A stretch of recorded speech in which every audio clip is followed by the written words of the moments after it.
অতএব আমি যা জানি তা তোমরা জানো। আরে আমি যা জানি তা তোমরা জানো না।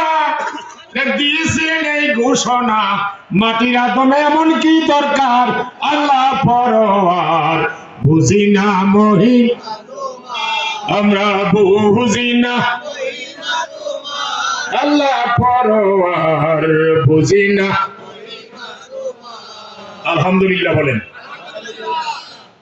কথা সত্য, নিঃসন্দেহে সত্য, সত্য।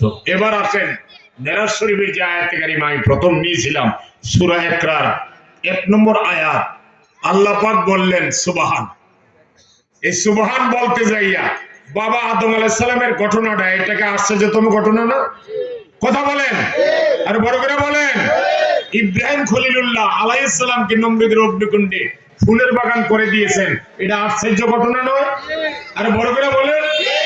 নূহ আলাইহিস সালাম প্লাবন হয়েছে, 2 সন্তান, এক সন্তান বাবার কথা শুনেছে, আরেক সন্তান বাবার কথা না শুনে কাফের হয়ে মারা গেছে, পানিতে ডুবে মারা গেছে। মরছে তো মরছে, উজ কান্দের থেকে নামাইয়া তাকে পায়ের নিচে দিয়ে দাঁড়াইছে, এখন আর পানি